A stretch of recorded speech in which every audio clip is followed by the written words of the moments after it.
Hi guys, good afternoon and thank you for coming along to the talks today. It's lovely to see so many friendly faces in the crowd. I have with me today the lovely Sean Cleaver, who is from Evercade. If we can invite him up onto the stage. As you can see, he has made a delightful display here, which might give a bit of a clue as to what the Evercade is if you haven't seen it before.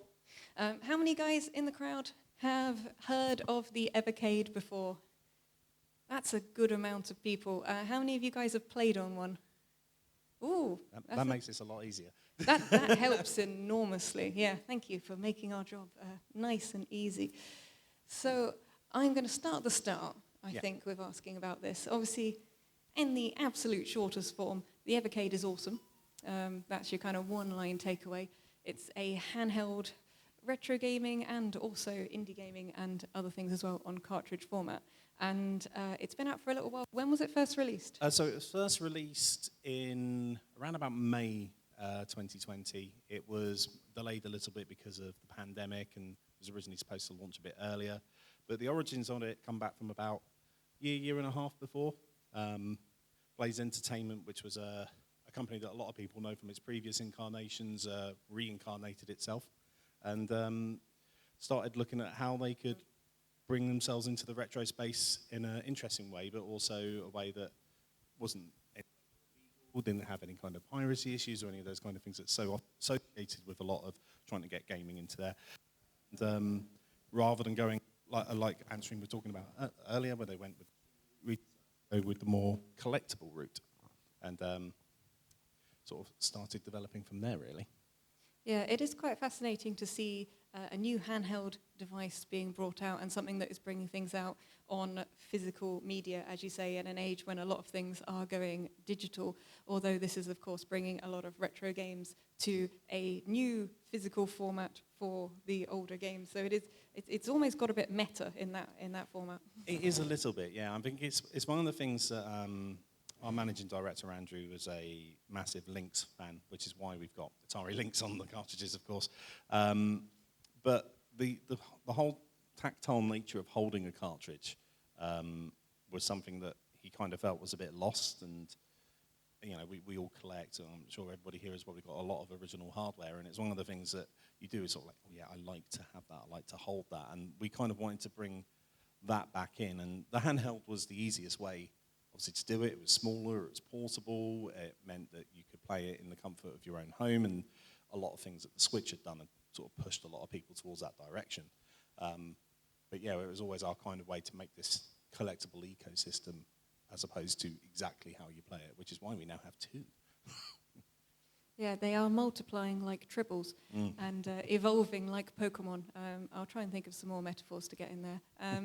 So the physical nature of games is something that has been there a lot. I think I'm going to say the phrase young people who have grown up possibly with everything being in more of a digital format, but for a lot of us here, we bought cartridges, the box art, the manuals and things were very much part of that experience. So I can see why with the retro games that you want to kind of continue having that experience and that collectability factor. They've put numbers on the side of the cartridges as well, just on the boxes. So if you miss one, you will forever be looking at your shelf and wondering where that one is. You'll be like, no, game 5.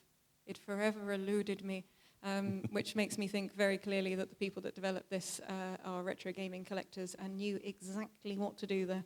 Retro gaming collectors and sadists at the same time, I think, is probably the best way to look at it with the number collection. But everybody loves it, and you know, there's a lot of people that they don't really mind about the number collection. Really, there's a lot of people that really do, and it's small enough that it doesn't impact everybody, but it's there just in case everybody wants to, and we encourage you, of course.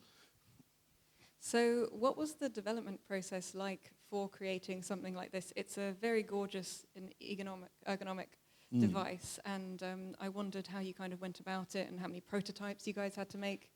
So I believe there's about 3 or 4 different prototypes. I think the main thing that was necessary was the ergonomic nature of it, that we wanted to have something that was holdable, but also something that offered something different to a lot of the existing handhelds that were on the market at the time.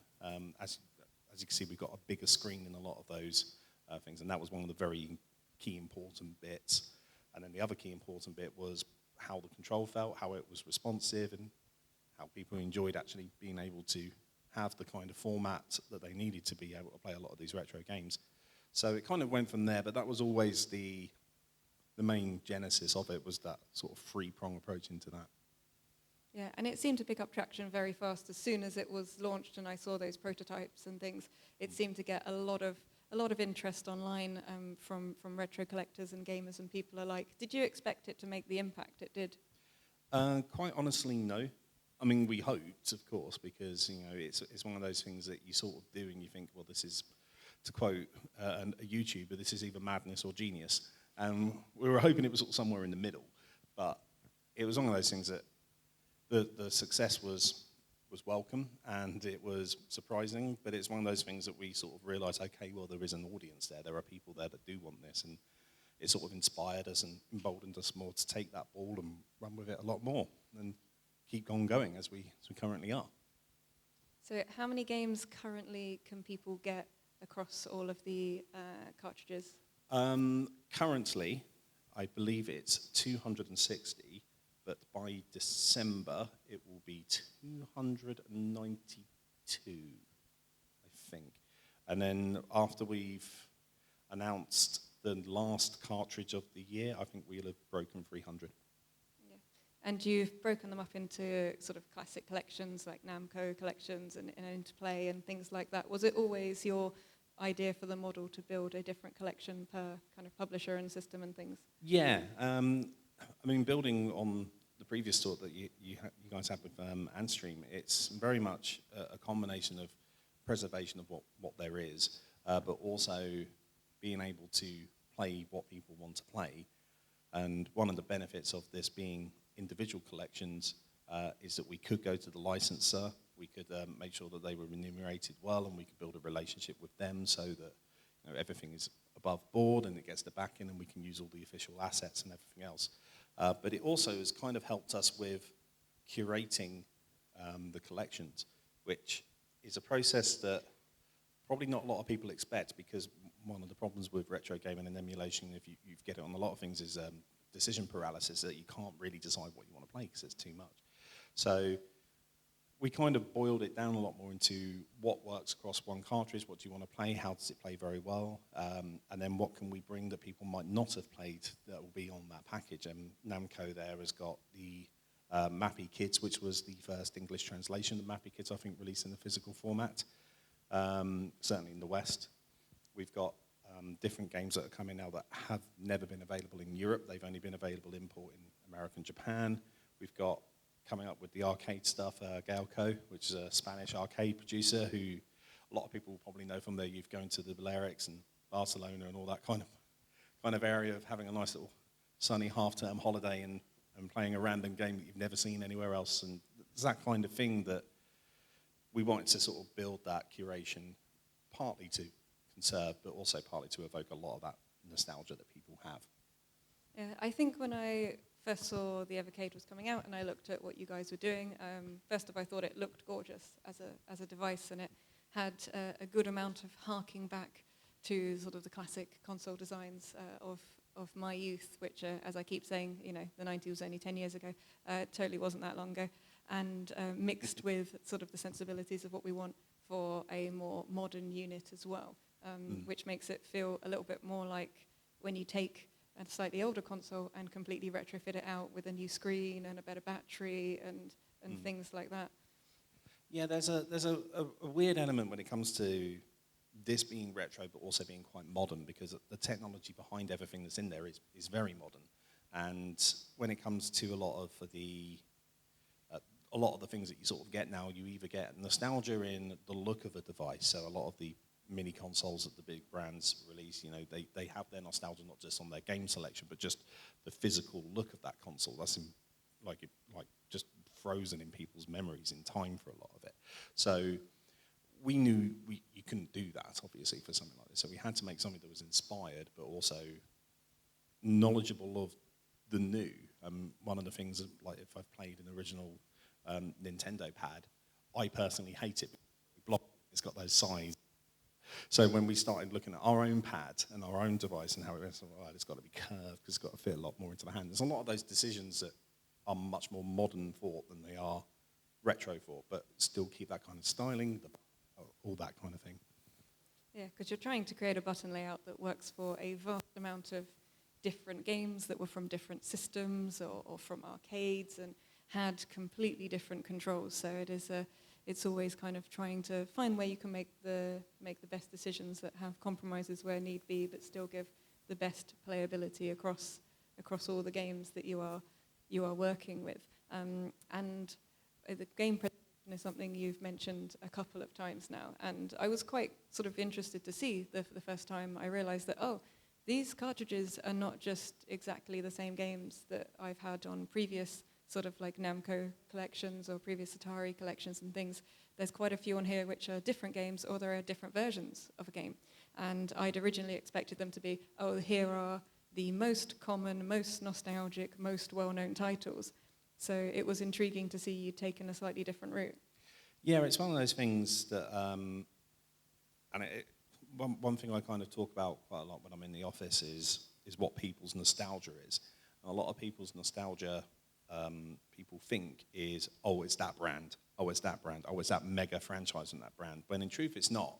Because a lot of people's nostalgia in this room probably doesn't come from, I played the packing cart with that console many years ago, like a Sonic or a Mario. It comes from, I went to Blockbuster Video and I rented this game, and I rented it 4, 5, 6 times, and I probably bought it when it came off of X Rental.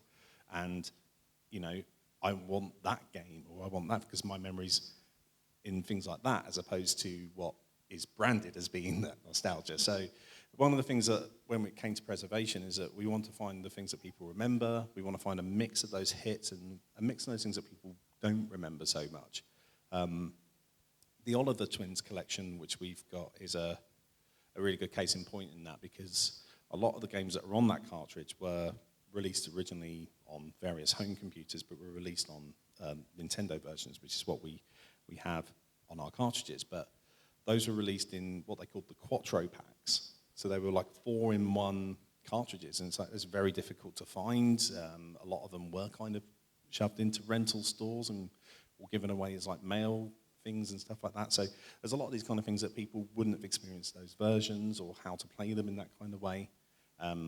And obviously at the time, because of the pandemic, we donated that to charity in order to help preservation. So all of the funds, which I think is actually up to about 60,000 now. Congratulations, that's amazing. Yeah, so that all went to National Video Game Museum to help with them during the closure of the pandemic and keeping themselves going. Yeah, and I think the timing of this, you did have some delays because of the pandemic, but it also came out just at a time when I think people needed that hit of nostalgia and something familiar that they could kind of turn to. Have you found that, as well as people looking for that nostalgia hit, that you've had sort of younger generations and new people finding games through playing on the Evercade? We've had actually surprisingly quite a lot of younger people. The nostalgia thing is a very key thing, especially because of the pandemic. It's made a lot of people think a lot more about home, a lot more about how they grew up, a lot more about their own memories. And there's a lot of people with children who haven't experienced a lot of those games because you can't just pull them up on an Xbox or anything else like that. So the Evercade, I'm sure answering to some degree as well, and a lot of other retro gaming people in space have benefited massively from the pandemic in a weird way, because a lot of these people are educating their children on these games in a way that they can just pass the console or pass the thing and go, hey, this is Dizzy. This is what we used to play when I was young. This is the Atari version of Asteroids. These are things that hadn't been sort of communicated before, and that kind of really helped inspire what we're doing with the new console with the VS. Is that a lot of people who are younger have played online. Our managing director, his kids have pretty much just consume FIFA every year for numerous hours on end, but they consume it like on their own rooms and their own things because they're playing online. But back in the 90s, like 10 years ago, we used to We used to play together. We used to sit in the same room. We used to elbow each other to try and get an advantage. We probably had brothers and sisters that we all fell out over and had our mums and dads shout and let them play on it properly and things like that. And there's a lot of that that's kind of tied, a lot of family and memory that's tied into a lot of gaming memory as well. So we're kind of hoping as everything opens up a bit more, a lot of people want to share that a lot more, and hopefully our range of devices as they will come and the games that we've got will help serve that. Yeah, I think for me, well, one of the reasons I like streaming is because it feels a bit like sort of having your mates around and them relentlessly heckle you when you're playing games and laughing. You know, it may just be typed laughter, but it hurts all just the same. And a lot of my experience of playing games was with, you know, we would take turns to backseat drive each other, and we would be in the room together and wondering why we were playing Alex Kidd in Miracle World for the 10 times and if we were going to grow up to be masochists or something, because that game is brutal. And those kind of memories, they are an essential part of our childhood, and they're a wonderful way for parents and children to bond and share those things as well, especially with some of the older games, because they are slightly smaller games that you can just play for sort of, you know, 10, 15 minutes with a friend and play Winner Stays On, passing the controllers around and build those kind of memories. I think my strongest memory, thinking back to playing to playing games in living rooms with friends, was when I was a very, very, I say overly jubilant winner of a round of Street Fighter 2. And at that point in my life, I used to have much longer hair that I kept in a braid, which ended up around my neck,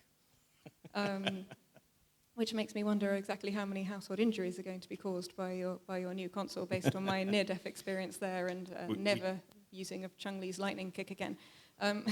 We do have a 3-meter-long cable. We should probably put some kind of warning on that just to make sure that doesn't happen. So making the move to doing a standalone arcade, like standalone console unit for this, it seems like quite sort of a big and a bold step to do after starting with the handheld. Did you find that people were really clamoring for this, or was this something that you were sort of taking more of a risk on?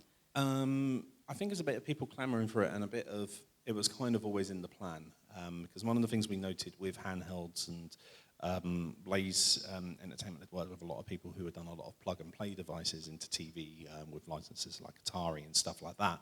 So we knew that people like to play these things on their TV. And the mini HDMI in the handheld is great for that, but we knew what we wanted was something that was more encompassing, something that allowed to, you know, actually sit there without having to have a big long cable coming from the TV that you could move out, you could do anything. So one of the things that inspired that was bringing the home console in, because it makes sense, you've got a small unit, but also at the same time, it was kind of always in the plan to see how we could bring the Evercade cartridges and the kind of ecosystem into different areas. So we know you could take it on the go, you know, you could sit on the sofa with it, but we also want to know, has this got a place underneath people's TV units, you know, has this got a place in a games room somewhere? And from our early feedback, it really sounded like people did want that. So it was like, right, we're on the right track, let's carry on with it. Have you found with the production of a standalone console that you're now looking at doing collections for more games that are designed for that couch co-op or couch versus experience? Not necessarily specifically designed. One of the things that we made sure to do when we did release all of these original collections was that we didn't change them at all. So a lot of them were still 2-player from the original console days. We made sure we kept that functionality in, because we knew there was going to be a way that we'd be able to get 2 people playing together, whether it be a linked handheld or a console or something like that. So the expandability of having up to 4 players on this does give us a lot more options when it comes to games we can do, because there's a lot more games that are, because they're multiplayer, that they focus on that. We've got one on our Indie Heroes cart, which is Super Homebrew War, which is completely like designed for 4 players. So I mean, it's one of those things that we kind of forward thought, this is going to work on the console, this is going to work on this. But it's probably not going to decide everything we do. I think for the most part, with a lot of retro gaming, the sweet spot is normally around 2 players anyway. But where there are 4 players, we'll try and make it work. Yeah, and it is cool to see the collections of games you have expanding. And one of the other things I was very happy to see as someone who is a huge fan of the indie game scene and the indie homebrew development scenes is that you started bringing out indie games on the Evercade as well. We have one here in the hall. Flea is in the hall, which is a great game, a Super Meat Boy-esque kind of utterly punishing platformer, which is lots and lots of fun, and I highly recommend you go and check that out and play that. But yeah, I think one of the things that really inspired us with this and the community around retro games is lots of people love to make games in a retro style, or they like to use a lot of the development tools that were for those consoles in those times. And there is a massive scene of modern indie retro gaming. And as we've got a console that basically runs all those things, it's one of those things that's kind of like, well, yeah, but let's bring something new. Let's bring something that doesn't have a lot of attention. And yeah, we started with Megacat Productions, who did some great reproductions of the games onto new carts. And we decided to curate our own with the Indie Heroes collection, which was it was a really, really fun process because you get a lot of games. A lot of these people then get a physical release of their game for the first time. And also as well, we kind of made it a really nice community thing. And it's one of those things we're going to progress further. We're expanding our development program, so we're going to open more submissions.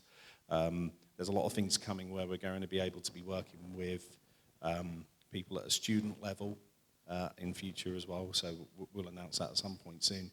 But yeah, it's one of the things that we know that as part of the discovery of retro games, that indie games are really, really important because they don't only keep the spirit of retro gaming alive, they also bring a modern sensibility to it as well, which becomes a lot more relatable to us who have gamed for many years, but also people that haven't. And it's just really, really fun just to get them in. Yeah, I think one of the things I very much enjoy about the sort of retro indie scene and people who are, especially people who are writing things to run on original hardware, is that they do contain that spirit of how you think retro games were. And there is often quite a big difference between how you remember playing a game and what it's actually like to play it now as an adult. Ergo Alex Kidd reference earlier on. I cannot complete Alex Kidd now. I have absolutely no idea how child me did this. And it is a feat I will probably never, ever recreate again. But a lot of the sort of more modern indie games, they contain a lot of the things how I think those games played. And they are sort of a wonderful bridge between sort of our nostalgia and for new generations sort of finding a love of pixel art and 8-bit games and things as well. Yeah, I mean, the rise of pixel art has probably been a great boon for the indie scene. I mean, everything from games like Stardew Valley and things like that. There's because it's such a unique art style where it doesn't age in the way that an early 3D would, or a text base, or a certain color palette would on an older system. It really is quite unique to see, and it's one of those things that it's just lit up the creativity in so many people over the last decade and a half, and it's great. It's great to see, and yeah, it brings some really, really good games, and it's quite interesting saying about that because one of the things I find is the instant go-to is, oh my God, that game was really, really hard. I don't remember it being that hard. But what I found through gaming with my wife, who is not a gamer at all, is the controllers, our modern controllers, are far too complex, and the schemes and the way that you play these things are really, really not that intuitive unless you are somebody who's into games and has done it for a long, long time. So I find that, yes, there's a difficulty curve in a lot of these older games, but it's actually a lot more simplistic to get into them, and it's a lot more easy and quick to get into understand the fact, oh, there's only 2 buttons, oh, there's only this, there's only that, and then you can go absolutely mad and do button combinations in Street Fighter and things like that, of course, but it's one of those things that there is that easy, innocent simplicity of get people in the game, get them playing, and a lot of modern gaming doesn't do that, and I think that brings a lot more, like the pixel art and the indie scene, a lot more interest into those kind of games when that kind of is looked at in that way. Another thing we find with gaming as, adults doing adulting, where we're supposed to go to work and tidy our houses and things like that, which I totally do. You also have to sort of bear in mind how much time you're playing games, and we can't necessarily sit and play through the entirety of a game in one go like we used to. So things like having sort of save states and things on gameplay, I think also opens it up for a huge amount of people to either experience them for the first time or to go back and relive them because they can just fit that in on their commute or sort of playing with their kids as a reward for finishing their homework and stuff. And I think that's something that really brings down the barriers for people getting back into retro games. Yeah, and that's, again, keying back into one of the evolutions of the modern as well. Like, save states are great. You know, it's one of those things that even if it's a difficult part of a boss and you're just like, go back, I finally beat it. Or even if it's one of those things that's like, I'm about to pass out because it's 2 o'clock in the morning and I'm just sat on my sofa, I need to stop. And then you can stop and then you can resume. And that's one of the key things that we think with the Evercade especially is the ability to do that. We've got a lot of RPGs on some of the older collections and they are time sinks. Even from the 16-bit era, they're still time sinks. So one thing we made sure to do was that the save games on everything is stored on the cartridge. So if you save it, play it, save it on one console, put the cartridge in another console, save game's there. So it literally comes with you with the cartridge.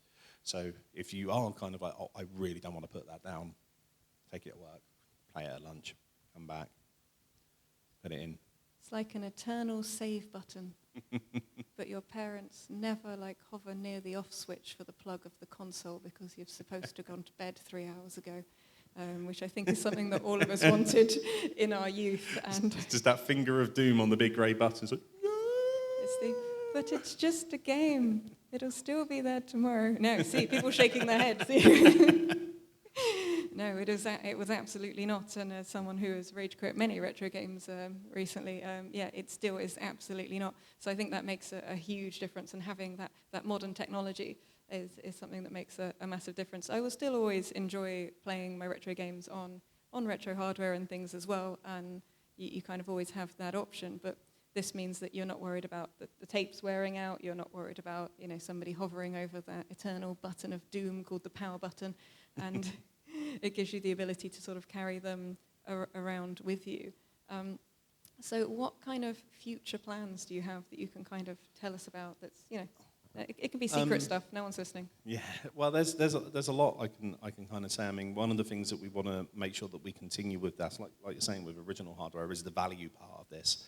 I mean, both of these units in the UK are under £100 for their premium pack, which is what we found to be the kind of American sweet spot. If something's under a certain amount, people will be much more inclined to look at it and go, ooh. And believe me, I've got a collection of Master System bags that I've bought from in there. Master System cartridges I bought from in there today. I've spent far too much money. But yeah, we're looking at also bringing more cartridges throughout next year. We want to expand the new arcade collection even further, and we're pretty close to a couple of more agreements to get more cartridges coming. Obviously, with a lot of those things, we're looking more at the Japanese side first than we are looking at the American side, because a lot of the American side, as we've talked about licensing in the previous thing, is very difficult to get unless you have a very, very, very, very fat wedge of cash going to anybody. And it's one of those things, there's a lot of existing license agreements, a lot of exclusivity, and a lot of people looking at how they can do it on modern consoles as well. So we're trying to make sure that we can get these there, and so we're trying to get the licenses we know we can get, but also the games that we know people enjoy playing. So that's one of the things that we're really focusing on. Not just arcade, but also home console. So we have one other collection that we're going to announce at the end of this year, probably around about early December, which will accompany our 23rd cart, so it will be the 23rd and 24th home collection. We're going to be tempting the collectors even further with a unique version of the Evercade handheld. Ooh, is it going to be in a shiny colour? It will be a shiny new colour. Is it going to have a hologram on the box? I can't tell you that much, but it is going to have its own special box. And that's going with one of our retail partners, Funstock. So they are going to start teasing you about that within the next few weeks, no doubt.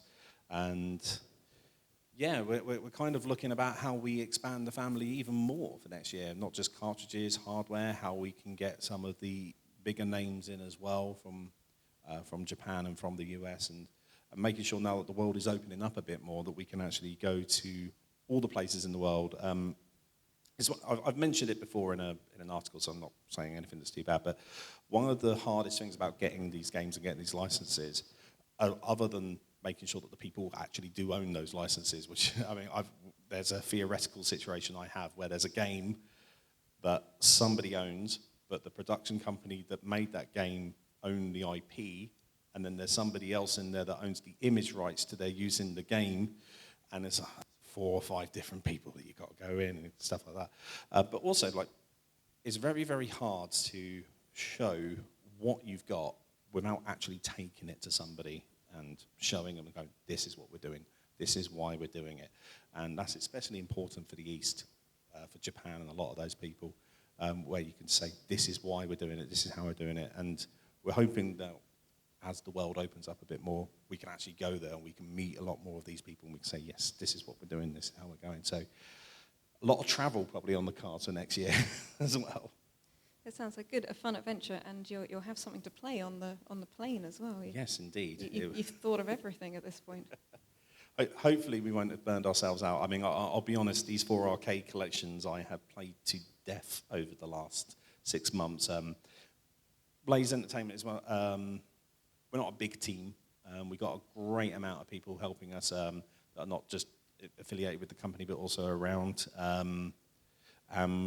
We give them props. If any of you guys subscribe to Retro Gamer, by the way, you're going to have a lovely front cover surprise on your next issue, which I think actually landed in a lot of people's boxes today, a bit earlier than I thought. So, yeah, we got this boy on the cover, thankfully.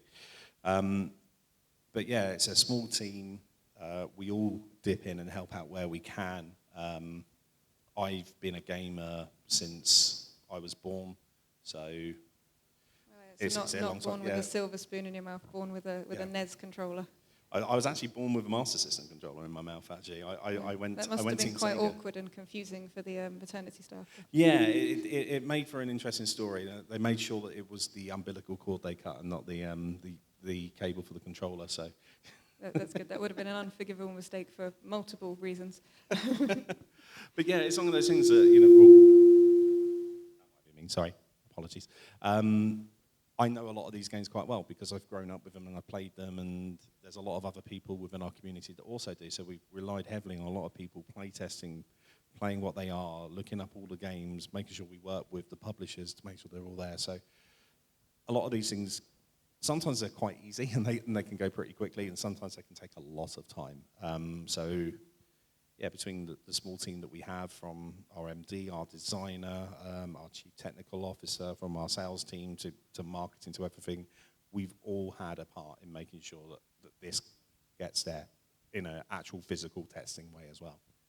Yeah, we have some time to take some questions from you guys in the audience, so if you have any questions, start sticking your arms up in the air, wave them like you just don't care, but more like you'd like us to answer your question. Thank you very much. Look at this, professional. It is not me getting my step count up today. I'll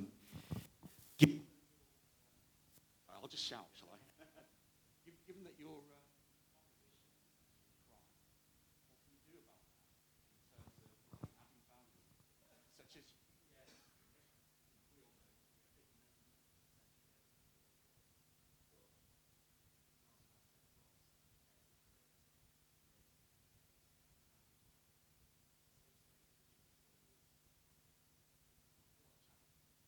Yeah, I think that's interesting. Yes, how do you compete when the other product available is MAME and crime? I like the wording of that. I mean, it's a very interesting question. We kind of don't see our competitor as crime because that's more the emboldeningness of one of the reasons why we did this. I mean, one of the key things, as well as it being collectible, and that is, its simplicity. You just stick it in, it works. You don't have to faff around with going onto the back end of the web and finding where all these things are, or making sure that you spend a lot of time doing stuff. So there's a lot of people who just want to plug and play, and that's why a lot of the stuff on the Switch and stuff has done quite well. So we wanted to emulate that, pun not intended, but also keep it in a value proposition where it makes sense that people we're not asking you for a lot of money in order to do this. It's in a point where people go, okay, £15, that works. I mean, I honestly don't see crime as our competition. I think actually, I think most of our competition is actually based around getting people to not do that, but also at the same time giving people an option that they can choose not to do that. I mean, there's so many great options for retro gaming, so many great options for new retro gaming, and I do genuinely think we all kind of live in tandem with each other quite well, from the service that Anstream is providing to what we're providing to what other new services like PiePacker are providing. We're all providing a very different part of the retro gaming sphere. And all of the things that we're all united in is that we're giving people a convenient way so that they don't have to do the more darker end of the web for it. I like that. Avoid the dark web by buying an Evercade. I also think the main sort of thing pushing people to crime would be to buy the original cartridges, because you quite frankly need to rob a bank to buy some of those games. So I think that would be the more direct comparison almost there. But I think a lot of people in the retro scene and in the indie scene would much rather see a small and reasonable amount of money for multiple games on a physical cartridge go to those original creators. And there is always the option that people are gonna emulate things. They're gonna find the way that they want to do things, especially if they want to hack and mod things and that kind of thing. But it isn't the same level of convenience, and it is down to personal choice. I think every industry has that side to it. And some of the people who do sort of emulation and MAME, they are also looking at game preservation in their own way as well. So yeah, they can kind of work alongside without being direct competitors. We got any more questions? Waving arms? Lovely people. Hi. Hi. Yeah, I've always considered the most pointless console to be the Neo Geo. Because if you could afford one, you couldn't afford any games for it. Is there any scope or plans to bring any Neo Geo games to the Evercade? It's always in the plan. There's a great big hit list of everybody that we want to get, from Neo Geo to Sega to Taito to everybody really, and we do read and we see everything that everybody says to us on our communities, on our Facebook and everything else. People want this collection, they want that collection, they want that collection. A lot of it is, again, partly to do with what we can license and when we can license it, and then building the relationship with those licensors so that they're happy for us to do it as well. So hopefully in future it's something that is in the plan and we're working on. But I can't say yes or no, sadly. But it's one of those things that I'm sure the Answering guys will probably agree with me as well in saying it's like every publisher has their own plans, and you've basically got to go and convince them that the plans that they have are not the plans that you have, so that you can both coexist. And as you've seen, like, Sega got the Astro City Mini, there's the Taito Egret Mini, who knows what other things are going to come next. So we need to make sure that we can convince those companies that that doesn't affect that. So this is a good platform to release on so that people can play in the ways that they want to. So hopefully in future we'll have some bigger names, and like Neo Geo, hopefully. I also very much think that no matter how many copies of a game someone has, if there's another copy of that game released on physical media, they're going to buy that copy as well. So things aren't necessarily competing. It isn't just buying one or the other. People will often have multiple copies of the same game across different releases and things. It's sort of, in the way I went, what color is the new Evercade going to be, and is the box going to have a hologram on it? I'm not saying I'm very easy to market to, but... Excellent. Right, who's the next question? There we go.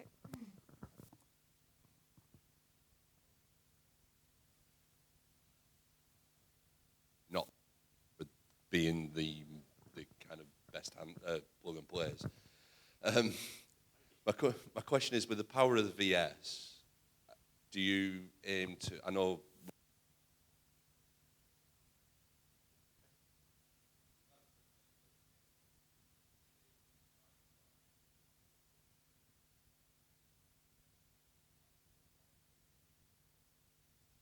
Okay, so just to repeat that for everyone else, so is the aim with the Evercade to move towards also bringing games from much more modern consoles and sort of polygon-based games as well as our classic arcade classics? There is a bit of a technical ceiling in what we've got as to how far we can go in the age of this. Our hard limit is probably pre-2064-bit. Obviously, there are things that are very, very difficult to emulate and are pretty much impossible at the moment on the kind of hardware that we run. And if we started going into more expensive hardware in order to get those kind of modern games, and that then has to come on somewhere, and eventually you get a unit that costs a bit more. And I think that's the thing that a lot of retro gamers got a problem with at the moment, is that it's kind of got to a natural ceiling of what you can achieve graphically when you are emulating these things before the value becomes negligible in it. But we are expanding a lot more to look at the 32-bit era like PlayStation 1 games. And one of the things that we obviously make sure that we do is we make sure that we do it right. So we make sure that the emulators that we use are all credited, that the people that are doing the emulation are all on board with this as well, and we make sure that we use the right commercial licenses for them and things like that. So there is a limit of how much they can do, and the other hard limit that we've got is how much storage we can put onto a cartridge. So once you start getting to CD-based games, as we probably all well know, the size of the cartridge just starts going up and up and up. But that's not to say that there might not be some different options with that. Like if there is a completely 32-bit disc-based collection that might cost a bit more as a cartridge because the production cost of that cartridge is more, that might happen. We've kind of made sure that we want to keep our community and the people that are buying this in the loop. So we do regularly ask people, would you pay more for this if it meant you got X, Y, or Z? So we always make sure that we research that it's going to be what our community and the people that own the Evercade want as well, because we don't just want to do it and it be expensive. People go, oh no. So, it's a bit of a hard limit where it is at the moment, but who knows in future as the technology progresses, we could go further. I think what you need is a little expansion pack, N64 style that you could add in the top and then demand. Some games only run with this expansion pack. It may be because we've got a memory leak in our game and we don't wish to tell the press. However, it may actually be used for something else. And I think as well, when you're looking at the sort of getting into more and more modern era gamings, as I'm going to call them, even if they were 15 years ago, there's a certain point where I think where the scarcity factor starts to go down, especially at the point where we started also having digital copies of those games available on sort of shop stores for certain things. There are certainly some sort of like PlayStation 1 era games. There was one I remembered recently. I'd been playing Super Monkey Ball, and I then spent ages going, what was this other game where you were a beach ball? And tracked it down, and it was one called Cooler World. And yeah, I would have to sell my family, my house, my car I don't even have, to get a copy of that disc at this point. And it wasn't that popular a game, and I was very into these obscure sort of puzzlers. I played a lot of Karushi and IQ and things like that. And those discs are quite difficult to get, and people did not take care of their PlayStation discs. They used them as coasters. And at that point, you're still looking at things which you guys could perhaps put on a cartridge, even if the expense got to the point where we just had one or two games on those cartridges, which would be a much, much cheaper way of getting hold of them, perhaps the only way of getting hold of some of them. And I think when you start getting into things much more modern than that, there just isn't the same scarcity level with some of them. We got some more questions? Yes, thank you.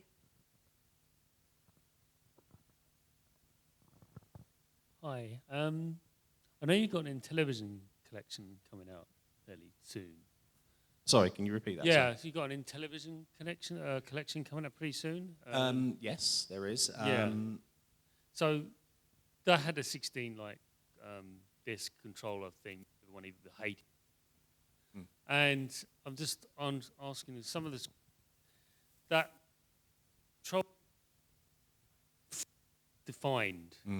Did you have to alter any of the games in it so that controller that you have for the Evercade?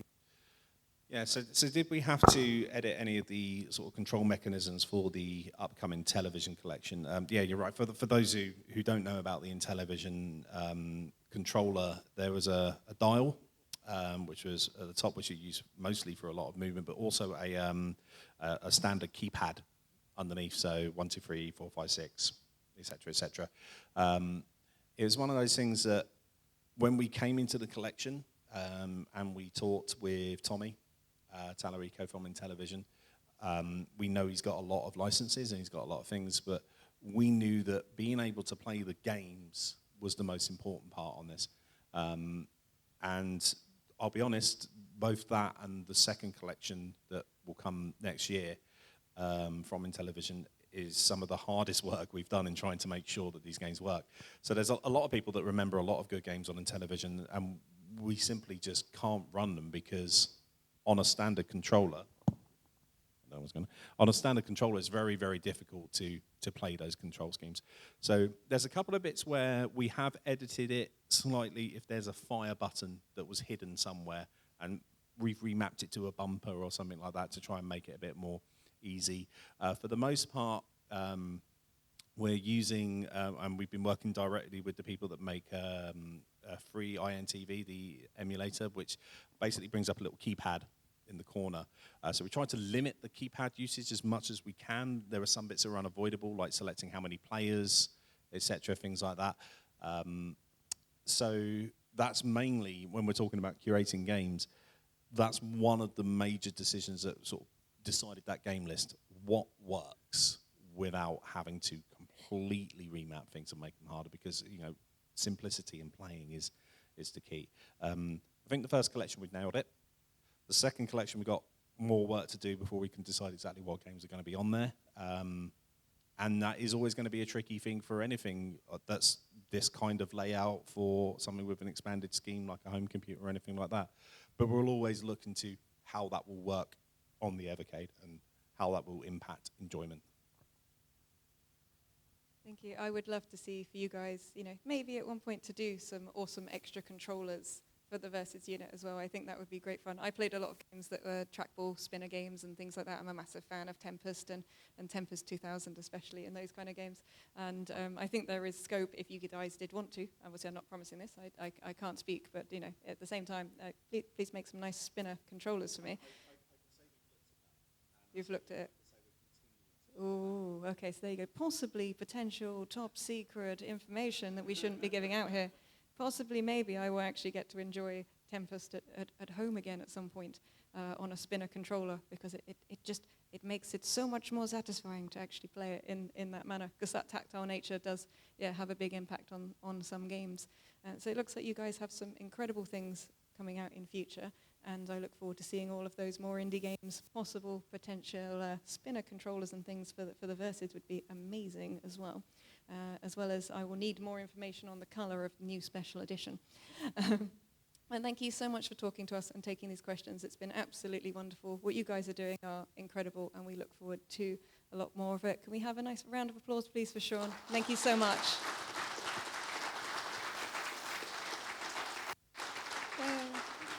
Yeah, where can people find you on the show floor? We're actually not on the show floor. We've actually come specifically just for this room. So you guys are honoured by the exclusive presence. So if you have any other questions or you'd like to come and take a look, come up and chat now after the talk. Thank you.